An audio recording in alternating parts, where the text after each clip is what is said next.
Sebelum lanjut ke video, jangan lupa subscribe. Karena subscribe itu gratis.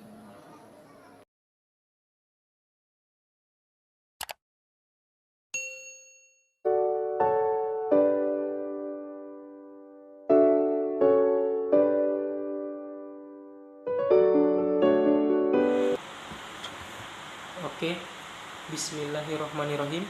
Assalamualaikum warahmatullahi wabarakatuh.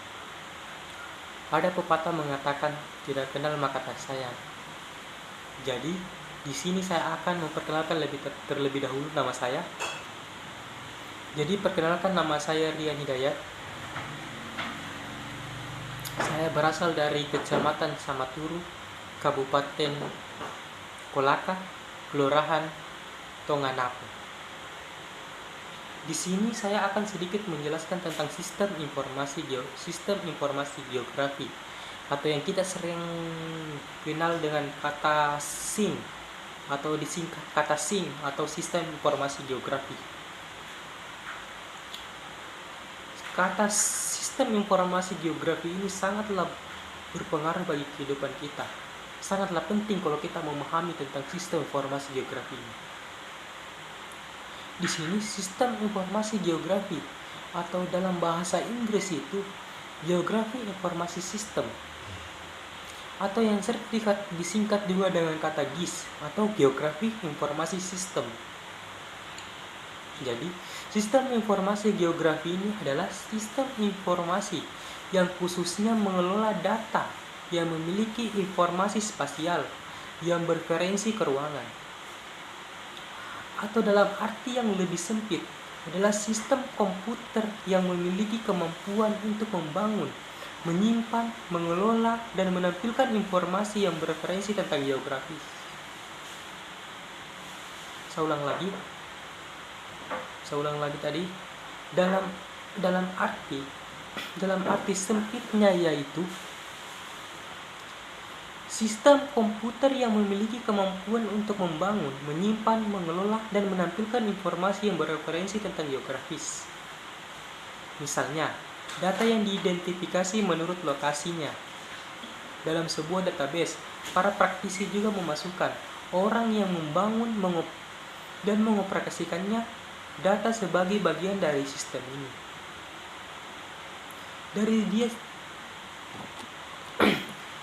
Dari teknologi sistem informasi geografis dapat digunakan untuk investigasi ilmiah, pengelola sumber daya, perencanaan pembangunan, kartografi, dan perencanaan rute. Misalnya, sistem informasi geografi atau SIG bisa membantu perencanaan untuk secara cepat menghitung waktu tanggap darurat saat terjadi bencana alam. Jadi dia itu bisa tanggap darurat juga, menghitung waktu tanggap darurat saat terjadi bencana alam. Atau sistem informasi geografi atau yang dikatakan SIG juga dapat digunakan untuk mencari lahan basah. Jadi sistem informasi geografi ini juga dapat digunakan untuk mencari lahan basah yang sering dikatakan dengan wetlands, yang membutuhkan perlindungan dari populasi.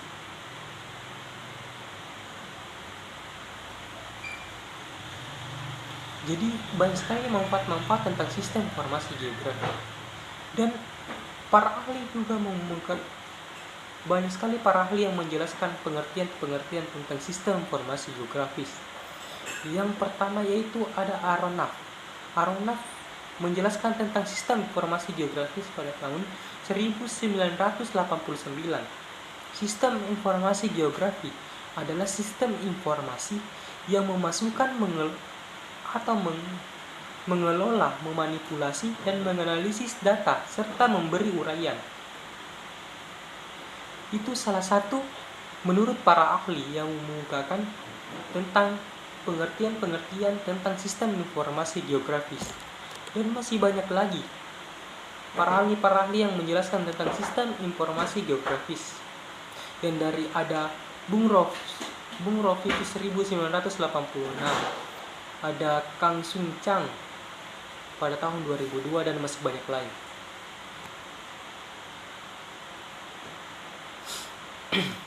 Dan sini saya sedikit akan menjelaskan tentang sejarah perkembangan sistem informasi geografis.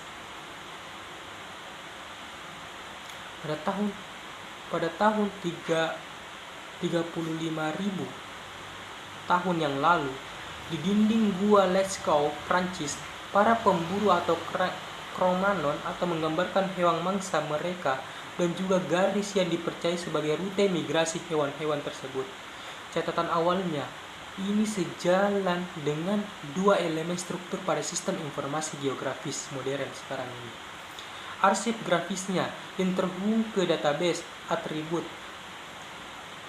Pada tahun 1700-an, teknik survei modern untuk pemetaan topografi yang diterapkan termasuk juga versi awal pemetaan, yaitu tematis, misalnya untuk keilmuan atau data sensus. Awal abad ke-20 memperlihatkan perkembangan litografi foto yang dimana peta dipisahkan menjadi beberapa lapisan atau layer, perkembangan perangkat keras atau komputer yang dipacu oleh penelitian. Jadi itu tadi sejarah-sejarahnya, yang dimana pada tahun 1967 juga merupakan awal perkembangan sistem informasi geografi yang bisa diterapkan di Ottawa, Ontario oleh Departemen Energi, yaitu pertambangan dan sumber daya yang dikembangkan oleh Roger Tomlinson. Jadi dia dikembangkan oleh Roger Tomlinson yang kemudian disebut oleh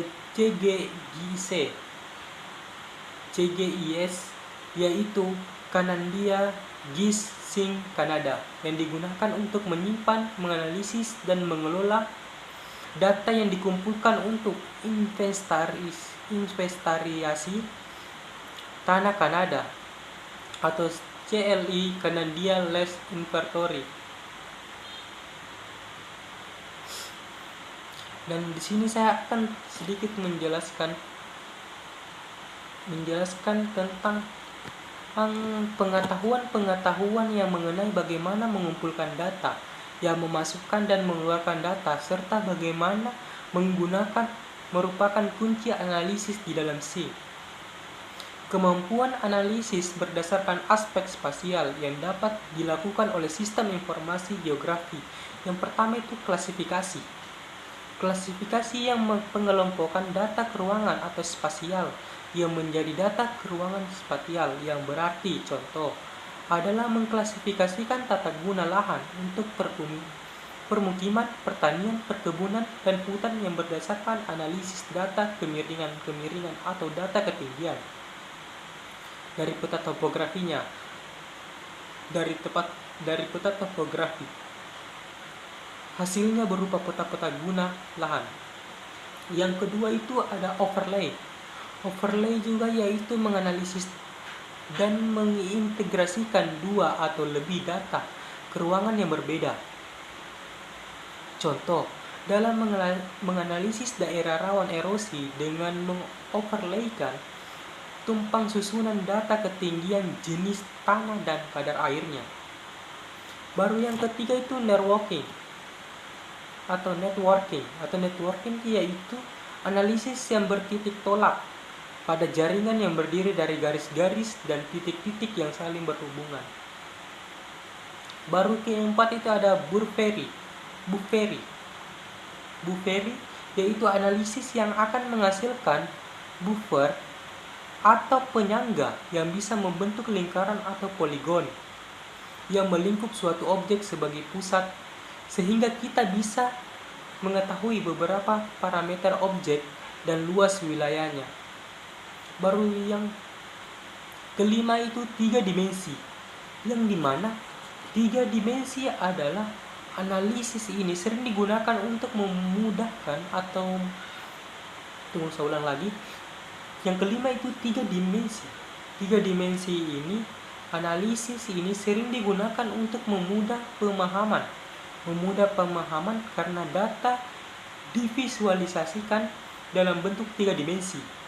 Misalnya, digunakan untuk menganalisis daerah yang akan terkena aliran lava jika gunung api diprediksi akan meletus.